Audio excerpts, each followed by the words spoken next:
¿Sabía que hay anarquía en el mundo, apostasía en el púlpito y apatía en las bancas? Los hijos de Dios debemos encender antorchas de verdad, de amor y de poder por Jesucristo. Bienvenidos a El Amor que Vale. Permanezca con nosotros y escuche el mensaje de hoy del doctor Adrian Rogers en la voz del pastor Nenín de Llanón, el nuevo régimen mundial. Por favor, busque en la Biblia la segunda epístola de Pedro, capítulo 3. La retórica política de nuestros días hace énfasis en lo que llaman un nuevo orden mundial, frase que ha ido evolucionando con el tiempo. Primero solo fue el nuevo orden, después nuevas fronteras, luego la gran sociedad, el nuevo milenio, etc. En la actualidad es el nuevo orden mundial o el nuevo régimen mundial. Es cierto, un nuevo régimen, un nuevo orden mundial ya viene, pero no será implementado por los políticos internacionales ni por las poderosas empresas transnacionales. El apóstol Pedro dice: pero nosotros esperamos, según sus promesas, cielos nuevos y tierra nueva, en los cuales mora la justicia. Habrá no solo un nuevo orden mundial, sino que los cielos mismos serán nuevos. Habrá un nuevo régimen mundial, pero no como muchos lo piensan, lo imaginan o lo desean. El nuevo orden será un nuevo arreglo del viejo desorden. Alguien socarronamente dijo: usted no puede hacer una tortilla de huevos con huevos malos. No importa cuánto los bata, cuánto los mezcle, cuánto condimento les ponga, una tortilla hecha con huevos malos es sencillamente detestable. El nuevo orden mundial se establecerá cuando el Señor Jesucristo venga en poder y gloria a recibir a los suyos y a juzgar a los malvados. Y de eso habla Pedro en este pasaje que abarca el cristianismo auténtico y una advertencia contra los apóstatas. Lo que tenemos en el tercer capítulo de segunda de Pedro es, en primer lugar, el argumento de los apóstatas en contra de la venida del Señor Jesucristo y, en segundo lugar, la afirmación del apóstol acerca de este evento. Esto es realmente emocionante y nosotros, como hijos de Dios, en vez de estar diciendo ¿hacia dónde va el mundo?, debemos decir: alabado sea Dios, miren quién viene al mundo. La piedra fundamental de nuestra fe es la deidad del Señor Jesucristo. Y la esperanza de nuestra fe es el Señor Jesucristo, quien murió por nosotros cuando vino la primera vez y que reinará en poder y gloria cuando venga por segunda vez. Este es un mensaje al que realmente debemos poner atención porque hay anarquía en el mundo, apostasía en el púlpito y apatía en las bancas. Los hijos de Dios debemos ser encendidas antorchas de verdad, de amor y de poder por Jesucristo. En el mensaje de hoy veremos dos temas: la burladora negación de su venida y la declaración bíblica de su venida. Segunda de Pedro 3, desde el verso 1. Amados, Esta es la segunda carta que os escribo, y en ambas despierto con exhortación vuestro limpio entendimiento, para que tengáis memoria de las palabras que antes han sido dichas por los santos profetas y del mandamiento del Señor y Salvador dado por vuestros apóstoles.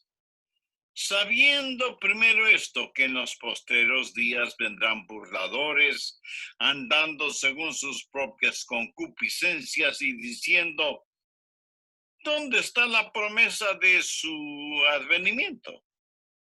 Porque desde el día en que los padres durmieron, todas las cosas permanecen así como desde el principio de la creación. Estos ignoran voluntariamente que en el tiempo antiguo fueron hechas por la palabra de Dios los cielos y también la tierra, que proviene del agua y por el agua subsiste, por lo cual el mundo de entonces pereció anegado en agua. Hay tres reacciones apóstatas a la segunda venida de Cristo: la emocional, la intelectual y la volitiva.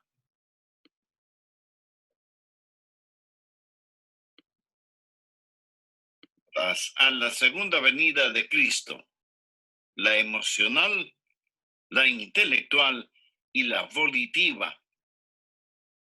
O sea que las emociones, la mente y la voluntad argumentan en contra de la segunda venida de Cristo. El diablo odia la idea de la segunda venida de Cristo, porque entonces Satanás será sentenciado y su reino de pecado y terror será destruido. Pero también será el tiempo cuando los santos serán honrados, glorificados y bendecidos. Por eso el diablo usa toda la artillería del infierno contra la idea de la segunda venida de Jesucristo. Primero, el argumento emocional. En los postreros días vendrán burladores. Pedro está diciendo que habrá aquellos que se burlarán de la segunda venida de Cristo. Ahora, una burla es un sustituto de la sustancia. Muchas veces cuando un hombre está perdiendo un argumento, recurre al sarcasmo, a la burla, al ridículo.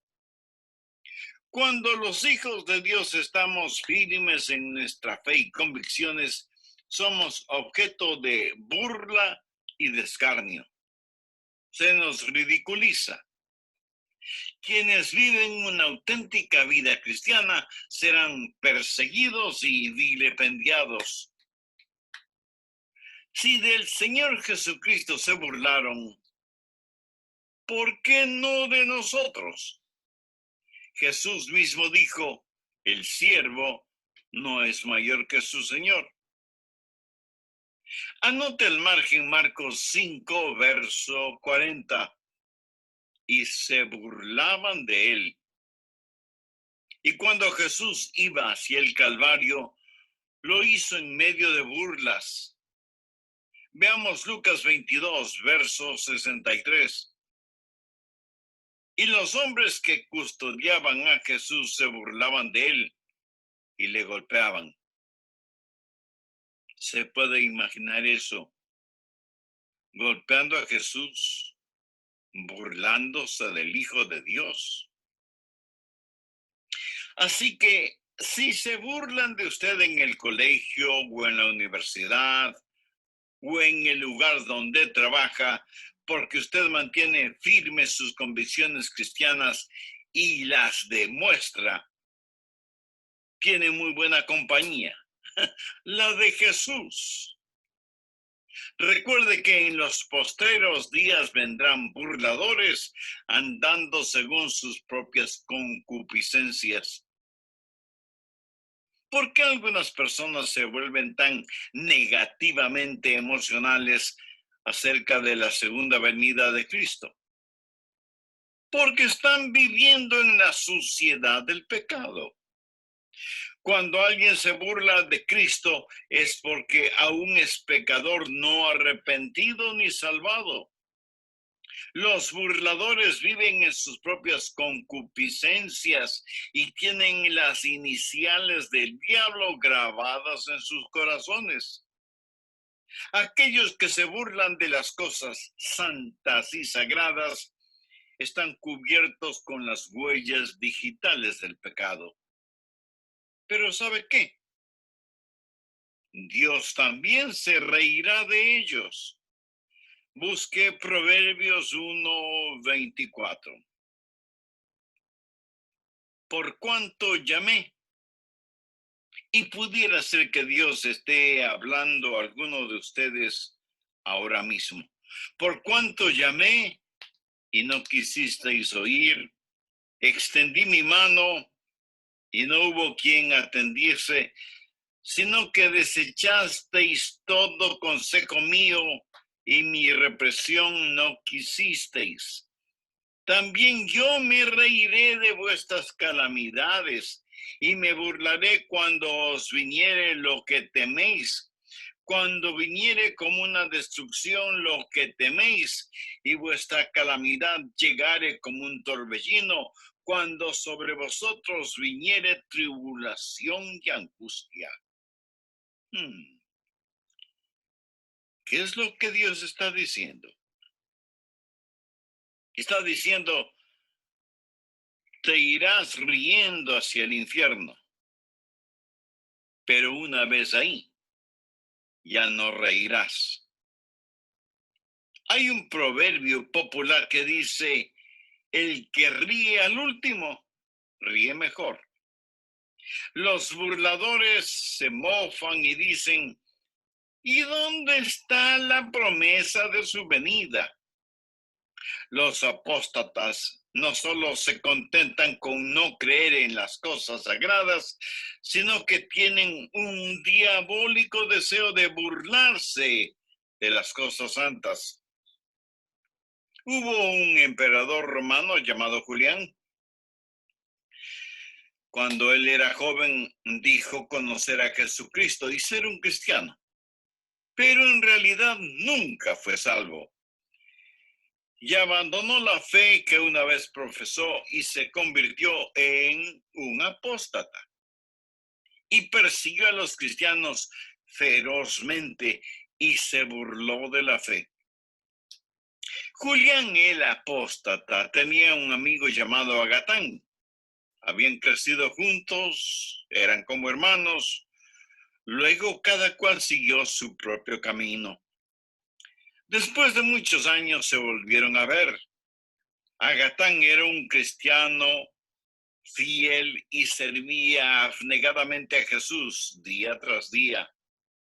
Y cuando Julián se encontró nuevamente con Agatán, Julián decidió burlarse de la fe de su amigo y le dijo, ¿y cómo está tu amigo el carpintero de Nazaret? ¿Tiene suficiente trabajo? Él puede subsistir como carpintero. Y Agatán respondió, oh sí, Julián, tiene mucho que hacer. De hecho, ahora mismo está muy ocupado terminando el ataúd en el cual enterrará tu imperio. Estas palabras de Agatán fueron proféticas porque 2 años más tarde, Julián encontró la muerte en el campo de batalla y su imperio comenzó a derrumbarse. Y la tradición dice que cuando Julián estaba moribundo, puso su mano sobre la herida por la cual se le escapaba la vida, la vio manchada de sangre y haciendo un puño con su mano y levantando ese puño hacia el cielo gritó, has vencido, Galileo. Los burladores tienen un argumento emocional contra la segunda venida de Cristo. Segundo, el argumento intelectual. Mire los versos 3 y 4. Sabiendo primero esto, que en los postreros tiempos vendrán burladores, andando según sus propias concupiscencias y diciendo, ¿dónde está la promesa de su advenimiento? Porque desde el día en que los padres durmieron, todas las cosas permanecen así como desde el principio de la creación. Lo que estos apóstatas estaban diciendo es, si Jesucristo fuera a venir en poder y gloria, y va a haber nuevos cielos y nueva tierra, eso significa que habrá una interrupción en el reino de las leyes naturales. Están tratando de dar la impresión de que como intelectuales han estudiado el asunto y han descubierto que desde la creación nunca ha sucedido nada parecido y que todo lo que la ciencia puede hacer al respecto está disponible para nosotros. Por lo tanto, al descubrir este universo físico y material, no hay ninguna razón para creer que Jesucristo vendrá otra vez o que habrá cielos nuevos y tierra nueva. Amigo, esto es absoluto materialismo. Miran a la creación solo desde la perspectiva científica, apelando únicamente a la inteligencia, con el argumento de que no hay razón para creer que nada cataclísmico vaya a pasar.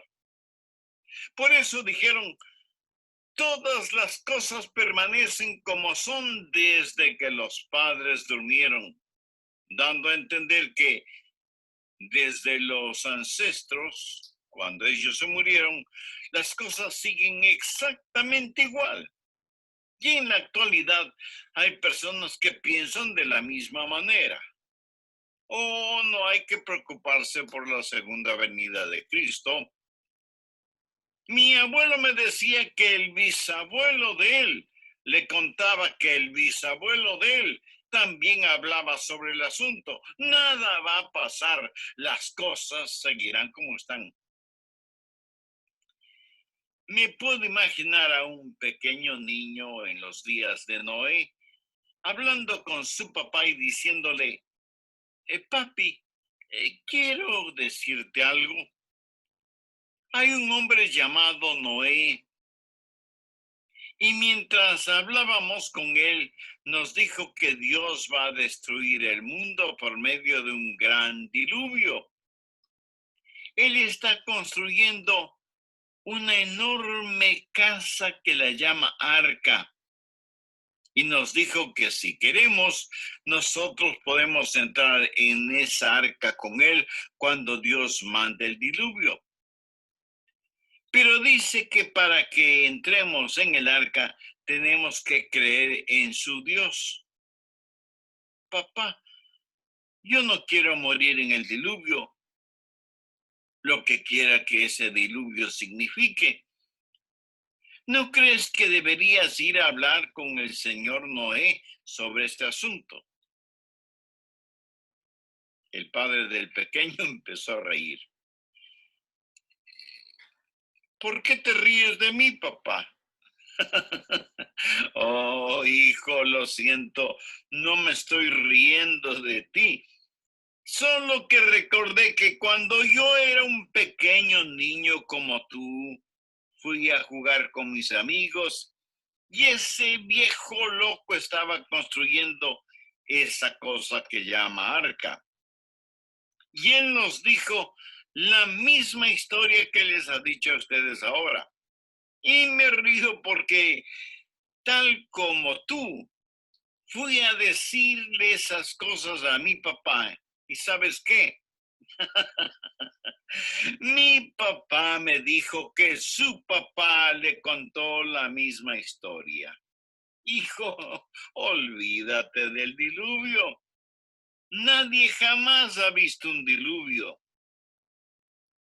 Ni se sabe lo que es un diluvio. Hijo, desde el tiempo de tu tatarabuelo, las cosas han sido como son ahora. Y ese es el argumento. Esa es la forma en que la mente natural piensa. Está el argumento emocional. O sea, los pecadores caminando tras sus propias concupiscencias. Está el argumento intelectual. Todas las cosas continúan como siempre fueron. Nunca ha sucedido algo cataclísmico y nunca sucederá. Tercero, el argumento volitivo. Verso 5. Estos ignoran voluntariamente. ¿Sabe lo que ellos hacían? Veían lo que les convenía. No querían saber, no querían entender, porque si admitían la verdad de que Cristo vendría por segunda vez y vendría como juez, eso significaba que ellos debían cambiar de estilo de vida.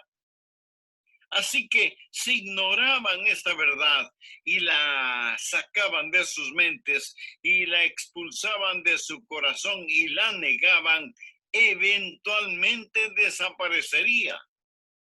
Voluntariamente se volvieron ignorantes y no pueden encontrar a Dios por la misma razón que un ladrón no puede encontrar a un policía. Pedro habla de hombres que odian la luz y la odian porque sus obras son malas. Estos ignoran voluntariamente y el mundo está lleno de ellos. Y cuando usted les habla de estas cosas, ellos se burlan de usted. Y no es que ellos no puedan saber, es que ellos no quieren saber. El problema no está en sus cabezas, el problema está en sus corazones. El capítulo 1 de Romanos habla de aquellos que son ignorantes voluntariamente y a sabiendas suprimen la verdad. Así actúan los apóstatas emocionales, intelectuales y volitivos. ¿Cuál es el lado apostólico de este asunto? Pedro tiene 3 respuestas apostólicas para afirmar la segunda venida de Jesucristo. Primero, su memorable promesa. Verso 1. Amados, esta es la segunda carta que os escribo, y en ambas despierto con exhortación vuestro limpio entendimiento, para que tengáis memoria de las palabras que antes han sido dichas por los santos profetas y del mandamiento del Señor y Salvador dado por vuestros apóstoles. ¿Memoria de qué palabras? Pues las palabras de la promesa. Vea el verso 4. ¿Dónde está la promesa de su advenimiento? Ahora vayamos al verso 9. El Señor no retarda su promesa. Y un poco más adelante en el verso 13, pero nosotros esperamos según sus promesas cielos nuevos y tierra nueva. ¿Qué es lo que está diciendo? Está haciéndonos recordar las memorables promesas de Jesús. Él ha prometido que regresaría de nuevo. Voy a detenerme en este punto y continuaré con este estudio bíblico en el próximo programa. Antes de finalizar, permítame preguntarle, ¿está